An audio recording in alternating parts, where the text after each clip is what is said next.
Então, muito boa tarde a todos. Antes de mais, quero agradecer às senhoras peticionárias por esta petição. À primeira peticionária, à doutora Joana Isabel Lopes, à doutora Carla Arriegas, à doutora Vera Domingos e à doutora Cristina Bispo Vieira. Eu sou o relator desta petição que é pelo reconhecimento e dignificação dos farmacêuticos na defesa e valorização do SNS. Esta audição começará com os peticionários a ter uma intervenção de 10 minutos, poderá ser distribuído entre vós este tempo. Depois, cada grupo parlamentar terá 5 minutos para vos questionar. Depois, no fim das intervenções de todos os grupos parlamentares, terão 10 minutos para responder às questões. Esta é uma petição que deu entrada na Assembleia da República no dia 2 de outubro de 2023, tem 9.348 assinaturas e, como tal, irá ser debatido depois em plenário da Assembleia da República. Vamos então dar início à audição. Vamos começar pelo Partido Social Democrata, através... pelos peticionários, exatamente. Isto é falta de experiência, peço imensa desculpa. Os peticionários começarão com uma explicação, uma intervenção dos tais 10 minutos. Não sei se começa pela doutora, pela primeira peticionária. Tudo bem, o tempo estará ali, cronometrado, só para terem essa ideia. Muito obrigado. Desde então, a palavra.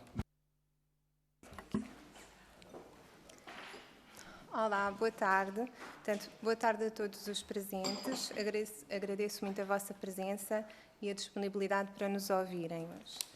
Portanto, nós vamos falar da petição pelo reconhecimento e dignificação dos farmacêuticos no SNS, petição essa que deu entrada em outubro do ano passado, com 9.368 assinaturas, como já foi referido.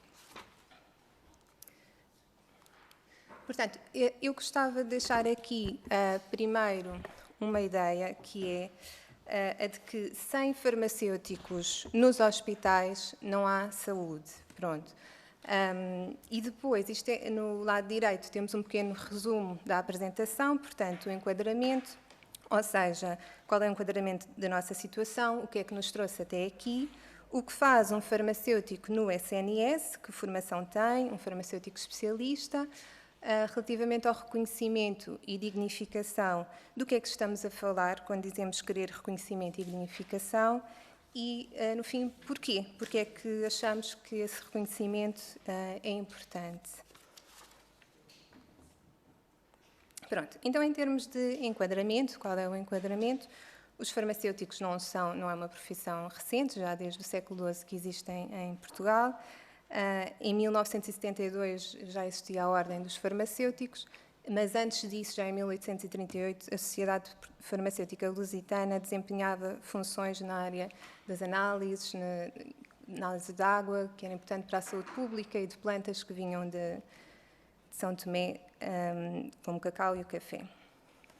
Pronto, antes de 1900, e agora uma história mais recente, antes de 1980, os únicos licenciados nos hospitais eram os farmacêuticos, os médicos e os administradores, com remunerações equiparadas. Existiu, nessa altura, a primeira carreira farmacêutica e o acesso era feito através do internato farmacêutico. Depois, na década de 80, apareceram, então, outros licenciados nos hospitais e foi criada a carreira dos técnicos superiores de saúde, onde foram colocados os farmacêuticos. Acedia-se através de estágio de carreira, mas não abriam vagas suficientes e os hospitais começaram a contratar farmacêuticos fora da carreira. Pronto.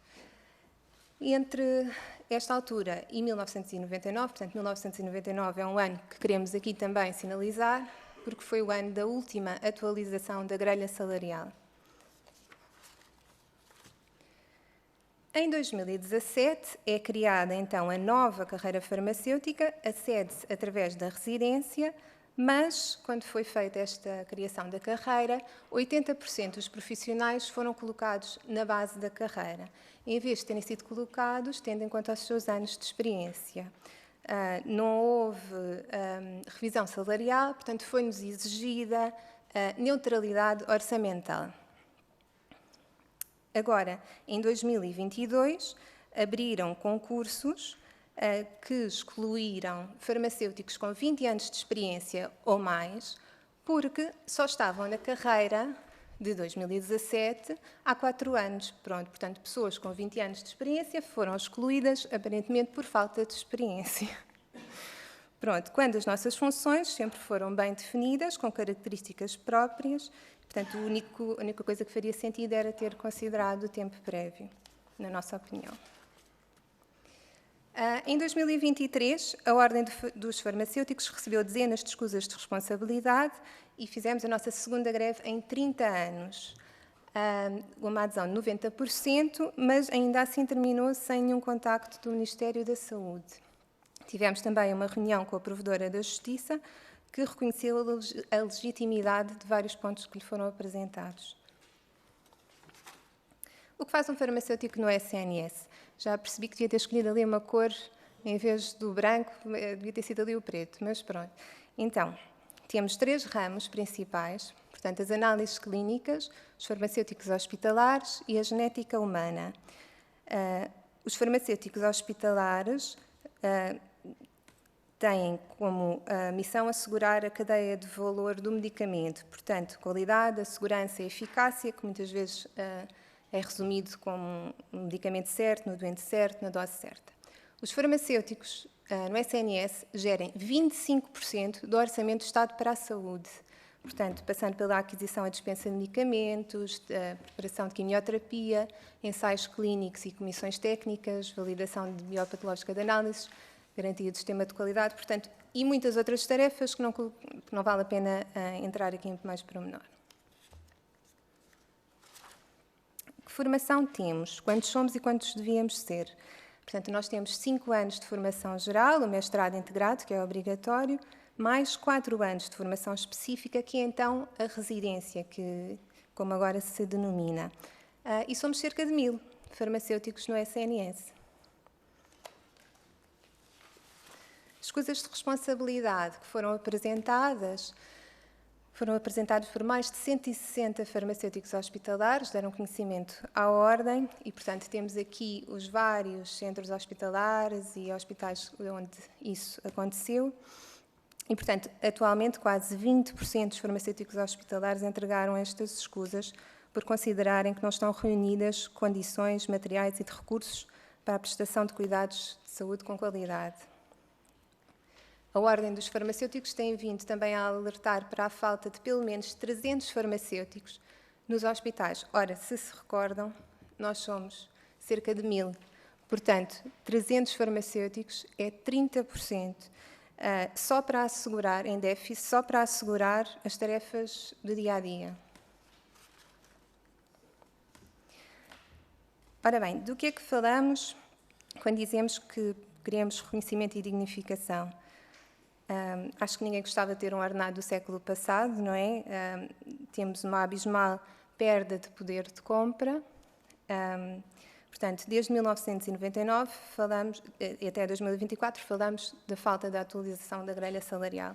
Falamos de 2017, quando 80% dos profissionais foram reposicionados na base da carreira e quando nos foi pedida a neutralidade orçamental, que saibamos que não terá sido pedida para outras carreiras. Ok. Reconhecimento e dignificação. Pronto, então já falámos deste déficit de 30% profissionais. Agora, gostaria de vos mostrar alguns exemplos, mas, primeiro que tudo, gostava de deixar bem claro que estes exemplos que servem para ilustrar a nossa situação só existem porque a nossa revisão, a nossa tabela, a nossa carreira ficou perdida no tempo, ficou esquecida. Portanto, outras carreiras tiveram, e bem, e muito bem, a atualização das suas grelhas salariais. Nós só queremos que nos seja aplicado o mesmo princípio, não é? E que estes exemplos deixem de existir e que sejam reconhecidas as nossas características formativas e de responsabilidade. Pronto. Então, aqui em termos de exemplos, se pensarmos num farmacêutico que é residente, portanto, no 4º ano da residência, o último ano, recebe menos 49% do que um médico interno no 2º ano. Pronto. Temos farmacêuticos, variedíssimos casos, em que recebem menos do que outros profissionais cujo trabalho é coordenado pelo farmacêutico, e este foi um dos pontos em que a provedora concordou connosco, que seria uma situação importante a rever. E, portanto, temos aqui mesmo um exemplo específico de um colega em concreto, que é especialista há 28 anos, recebe 1.835 euros, quando um médico do 1º ano, portanto, uma pessoa que acaba de sair da faculdade, recebe 1.807 euros. E um técnico superior de diagnóstico e terapêutica especialista, portanto, quando chega a especialista, sem aqueles 28 anos de experiência, recebe cerca de 2.200 euros. Portanto, novamente, ainda bem que as outras carreiras tiveram a sua situação reavaliada, está muitíssimo bem, mas precisamos do mesmo para nós. Ora bem, e também gostaríamos de dar aqui um exemplo que para nós é paradigmático, que são os colegas de análises clínicas. Têm um despacho, que é este 10.009 de 2019, onde diz que as competências do farmacêutico especialista deverão estar em total paridade com as do médico especialista em análises clínicas, ou seja, têm exatamente as mesmas funções, desempenham exatamente as mesmas funções e a remuneração é muito diferente. E, na nossa opinião, paridade de funções devia equivaler a igual remuneração.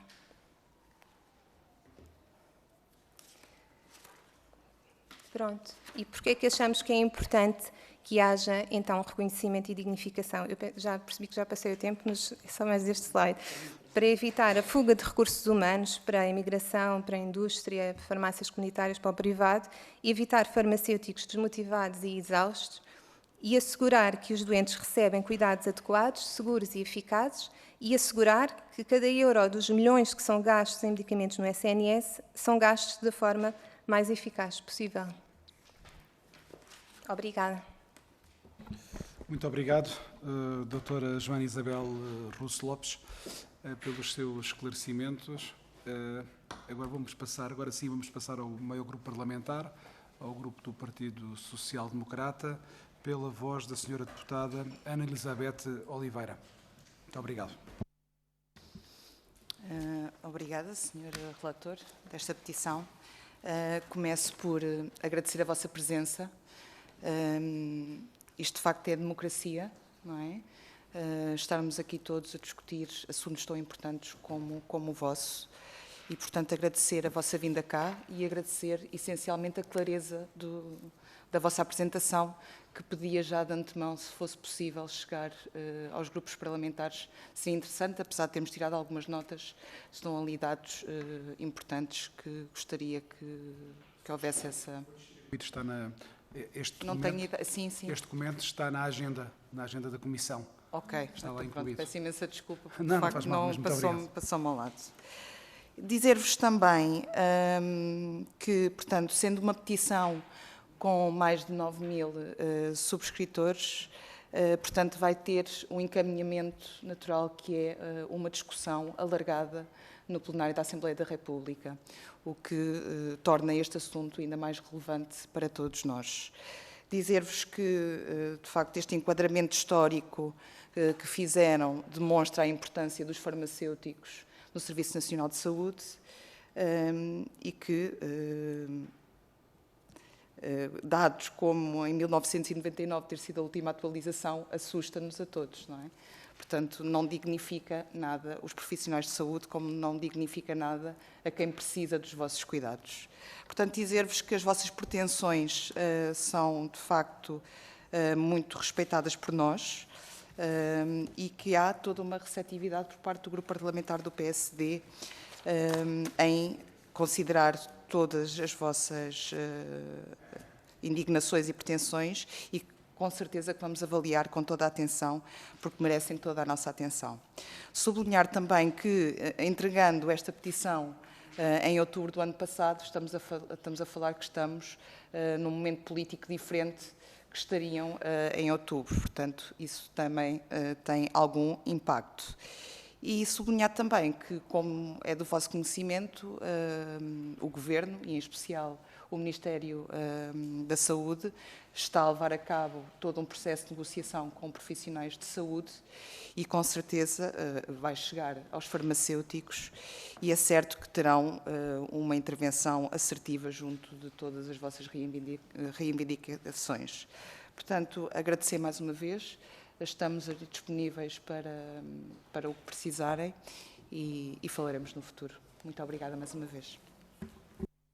Muito obrigado, Sra. Deputada Ana Elizabeth Oliveira. Para lhe dizer que tinha razão, que não está, o documento não está na agenda, está na minha agenda como deputado, está na minha agenda como sou deputado de relator, e eu pensei que tivesse sido distribuído pelos restantes deputados da Comissão de Saúde. Passo então a palavra ao Grupo Parlamentar do Partido Socialista, ao Sr. Deputado José Rui Cruz.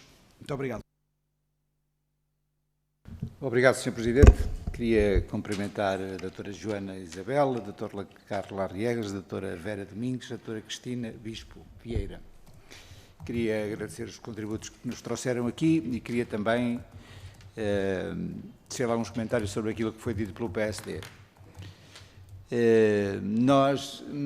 O Partido Socialista, nestes anos de governo, fez muitas coisas e certamente poderia ter feito mais. Mas uma das coisas que fez, como citaram, foi a criação da carreira em 2017, que foi um passo importante para os farmacêuticos, tal como a residência farmacêutica e muitos outros passos que foram dados.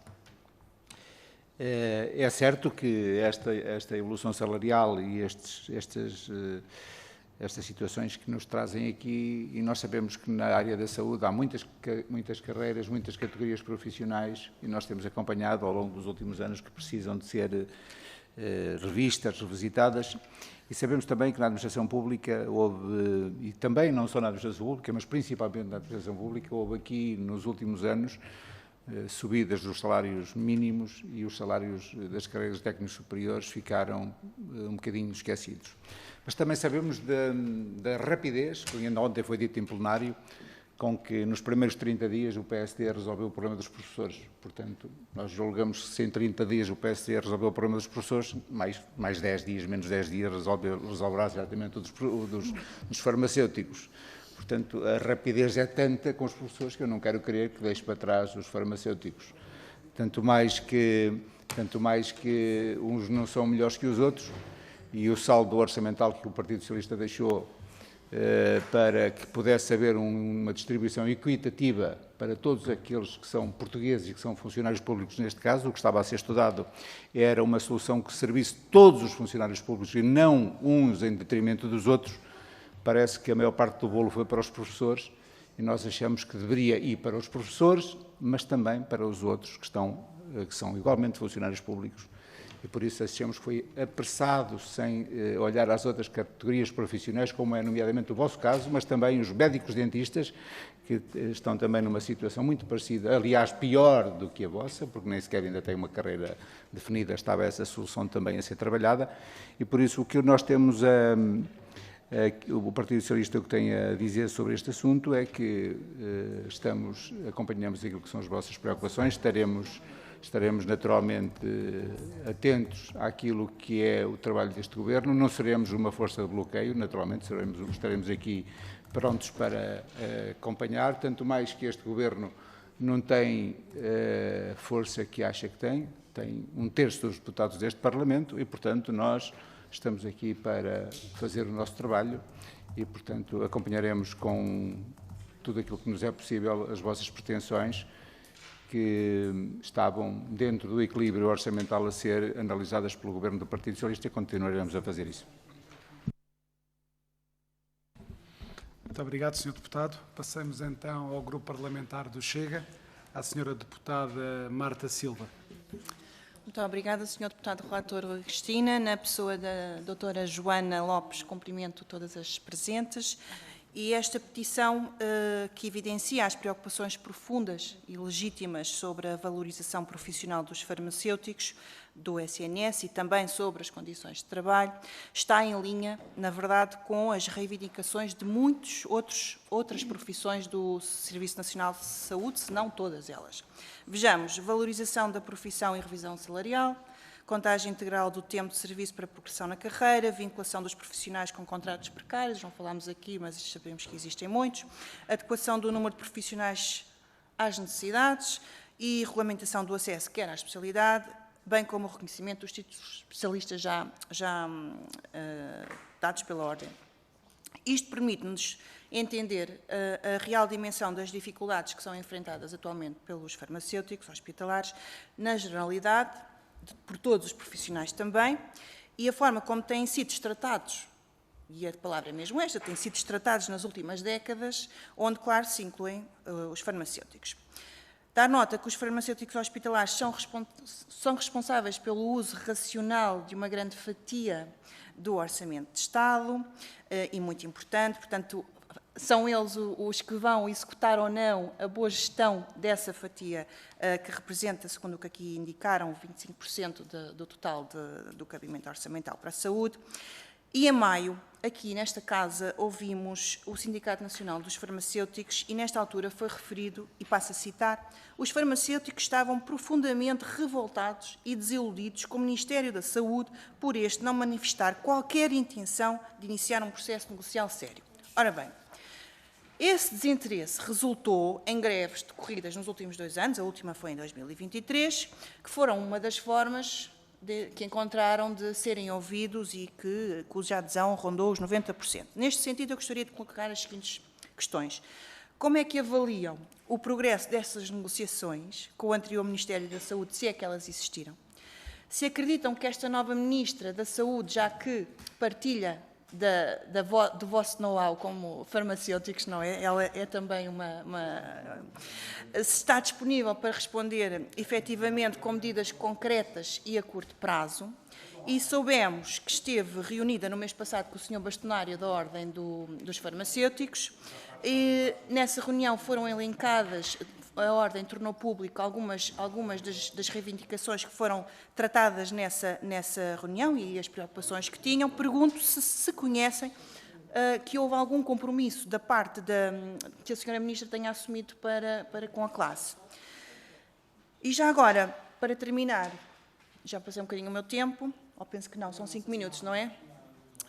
E para melhor aferirmos o impacto orçamental que qualquer iniciativa que o Chega pretenda apresentar, gostávamos de saber, já nos referiu que o universo atual dos farmacêuticos no SNS são à volta de 1000, quantos desses 1000 que falou é que permanecem injustamente na base da carreira, quantos é que não viram a sua especialização reconhecida e, finalmente, relativamente ao programa de residência farmacêutica, que avaliação é que fazem desse programa e já agora se acham que o número de vagas que abriram corresponde às necessidades reais do Serviço Nacional de Saúde. Muito obrigada. Muito obrigado, Sra. Deputada. Agradecer aqui as questões dos vários grupos parlamentares, mas antes de passar a palavra aos peticionários, eu também tenho aqui uma pequena questão, visto que tive algumas audiências com o Sindicato de Farmacêuticos, onde foi sempre referido que os farmacêuticos hospitalares poupavam milhões. Na altura, recordo-me de terem falado num valor de 3, 4 milhões ano. Queria que me dissessem se isto realmente é verdade e como é que esse trabalho é realizado no hospital de forma a salvar vidas e de forma a gerar essa poupança, porque eu acho que isto acaba por ser bastante significativo e de muitas das vezes a pessoa comum, o comum mortal, não tem esse conhecimento. Gostaria que se pudessem fazer esse esclarecimento. É normal que também fazer aqui uma à parte, mas que não posso deixar de fazer. Tudo bem que isto é a Casa da Democracia, muito bem que aqui estamos representados por vários partidos, mas isto é apenas uma audição e eu acho que devemos nos respeitar uns aos outros. Enquanto uns falam, os outros ouvem, não vale a pena estarmos aqui com à-partes, nós estamos aqui para extrair o maior número de informação dos nossos peticionários. Muito obrigado. Dou assim a palavra aos nossos peticionários.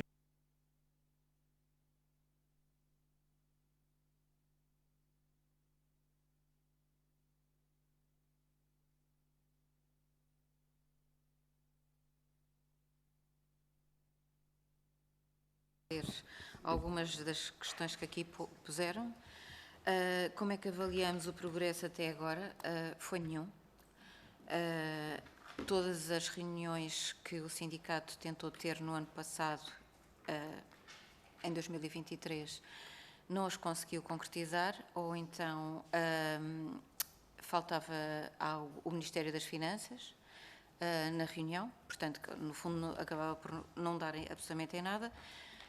Desde que as greves, começámos a fazer greve, acho que nem sequer foram chamados. Portanto, daquilo que eu tenho conhecimento, o resultado foi absolutamente zero.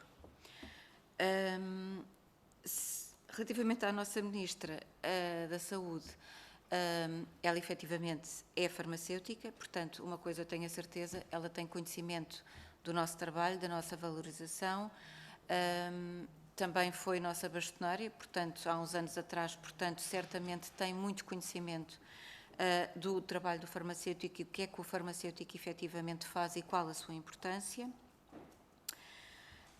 Relativamente à reunião com a Ordem, eu pessoalmente não tenho conhecimento pronto, sabemos que a Ordem foi ouvida, foi discutido esse assunto, o Sr. Bastonário fez a exposição das nossas reivindicações também, algumas das nossas questões, não sei mais nada para a frente, portanto, obviamente, e acho que também não era suposto eu saber a esta altura.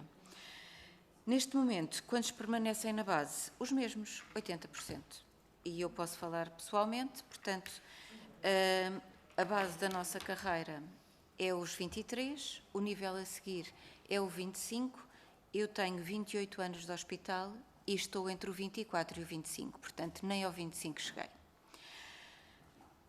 Quantas vagas é que abriram e se correspondem às necessidades? As únicas vagas que abriram foi para a residência farmacêutica e espero que, se efetivamente acontecer aquilo que não aconteceu nestes anos todos, foi que não abriram estágios de carreira, e se tivessem aberto, se calhar nesta altura tínhamos mais farmacêuticos especialistas. Como não aconteceu, e aconteceu agora, tivemos até saída de colegas que estavam já a trabalhar no hospital, que não tinham a residência e que não conseguiram fazer já o título da Ordem, que entraram na residência. Portanto, temos colegas na residência que efetivamente baixaram as suas competências para conseguirem entrar na carreira, quando efetivamente são coisas que são competências que eles efetivamente já têm. Portanto, se foram suficientes, se abrirem as mesmas vagas todos os anos, certamente daqui a 4 anos pode ser que a gente consiga dar uma resposta diferente. Neste momento, só daqui a 4 anos é que nós vamos ter efetivamente novos especialistas que possam ser contratados efetivamente adequadamente. Como é que nós geramos valores? Nós geramos valores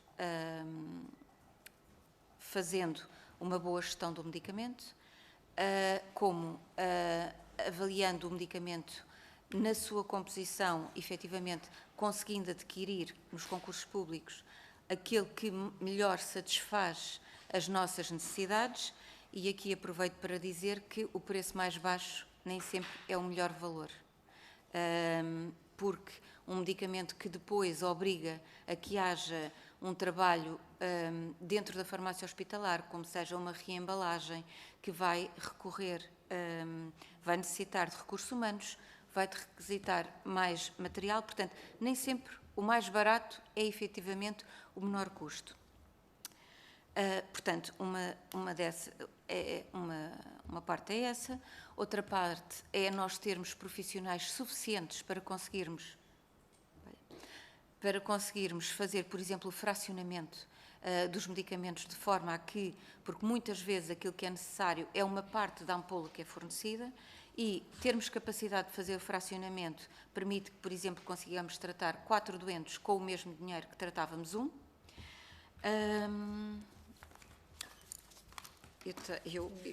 Eu tenho muitas notas relativamente a isso, não sei se vou conseguir dizer tudo.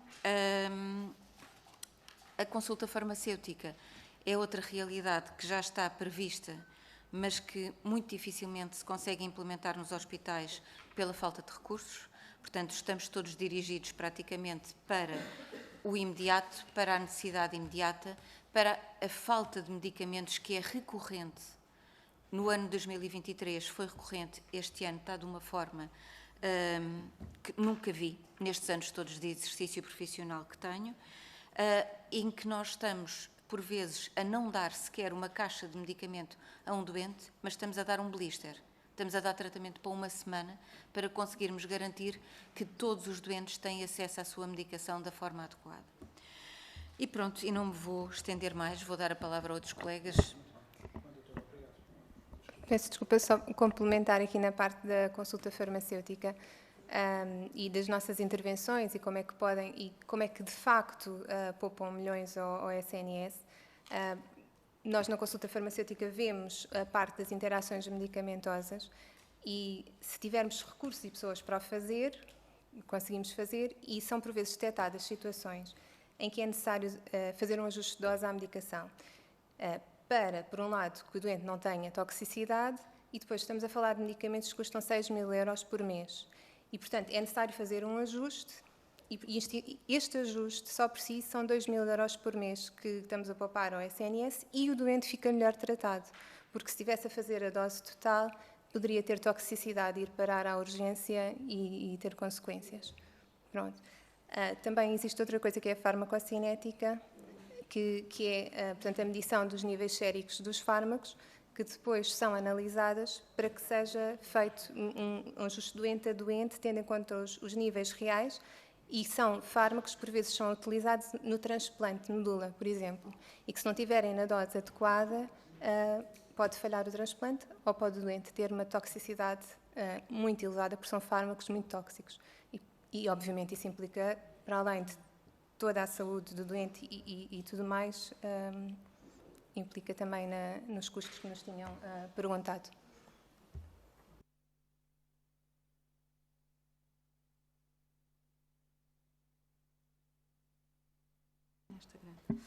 Não, era reforçar realmente este papel na seleção criteriosa e na aquisição de medicamentos, esta gestão que tem sido incrível este ano, então, sobretudo, da falta de medicamentos e das rupturas. Nós, por vezes, damos-nos a gerir ampolas ao mililitro, caixas ao comprimido, para que não falte a ninguém. Isto tem aqui uma logística por trás super complexa e super pesada.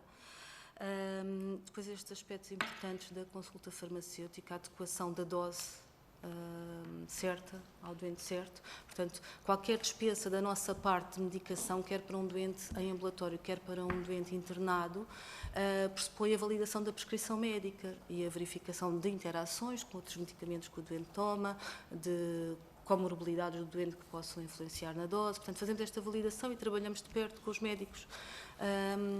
E, portanto, aqui é uma forma de aumentar a eficácia, de aumentar a segurança e de gerar, obviamente, poupança e para melhor tratar os utentes.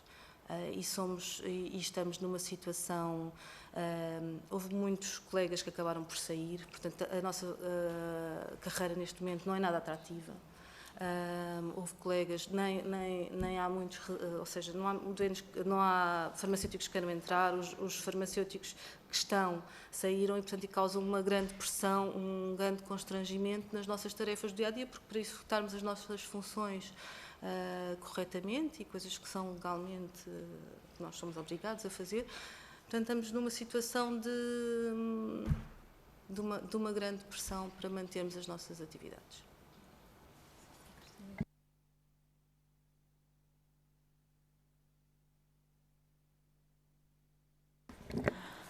No que toca a essa situação da utilização das ampolas, todos se devem lembrar das vacinas Covid, até que algumas foram dadas aos senhores dos cafés para não se perderem doses. Portanto, isto é uma gestão que feita por um farmacêutico vos garanto que não aconteceria. Pronto. Depois, no que toca à criação da residência farmacêutica, eu sou residente farmacêutica, muito vos agradeço a criação da carreira, mas também gostaria que ela tivesse sido criada com cabeça, tronco e membros, porque neste momento temos vazio legislacional que não conseguimos ter notas durante o decorrer da residência, porque por isso simplesmente temos percentagens erradas num decreto-lei. Portanto, já pedimos revisão desta situação, continuamos à espera. E depois, eu gostaria de voltar aqui a salientar nos meus poucos segundos que nós temos uma discrepância salarial gigante, que ao longo destes 25 anos os nossos salários não foram minimamente revistos com tudo aquilo que nós podemos fazer para poupar dinheiro ao SNS. É um desprestígio gigante para esta profissão. Os farmacêuticos não são só hospitalares. Eu sou representante da parte do laboratório, da parte das análises clínicas. Portanto, tudo aquilo que é, por exemplo, um enchimento de um contentor de cortantes, se for otimizado, vai gerar muita poupança a nível naquilo que são a recolha dos resíduos hospitalares. E isto é um exemplo mínimo, mas que gera dinheiro. E falem com o Ministério do Ambiente que logo vê. Nós, no fundo, o que pretendemos é uma remuneração adequada, quer à nossa formação e às nossas funções, que são de extrema responsabilidade. E que realmente esta imobilidade durante estes anos todos não conseguimos compreender. Outras carreiras conseguiram e bem ver de alguma forma, ao longo do tempo, não é? Têm as suas fragilidades, obviamente, e nós estamos nesta estagnação com a revisão da grelha salarial de 1999. E somos 1000. Portanto, o impacto orçamental também não nos parece ser a razão para esta imobilidade. Portanto, há aqui uma falta de vontade de resolver a nossa situação que nos parece um desrespeito para os farmacêuticos. Queria só, peço desculpa, acrescentar uma coisa, é que tudo o que sai, pronto, a colega fala da parte das análises, cada um fala daquilo que sabe, efetivamente, mas na farmácia hospitalar nada sai da farmácia, ou tudo o que sai da farmácia é responsabilidade do farmacêutico, não da pessoa que executa, mas da pessoa que valida os dados e para executar. E neste momento o que a gente verifica é que temos situações em que quem efetivamente faz a validação tem ordenados inferiores a quem a executa. Pronto. Era só esta parte.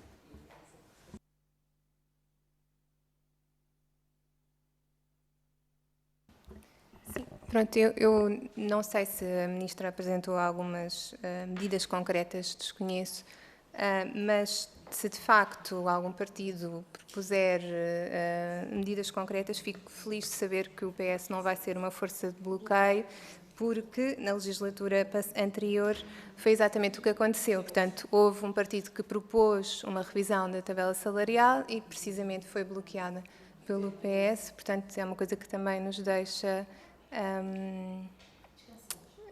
Ficamos descansados, exatamente. Sim.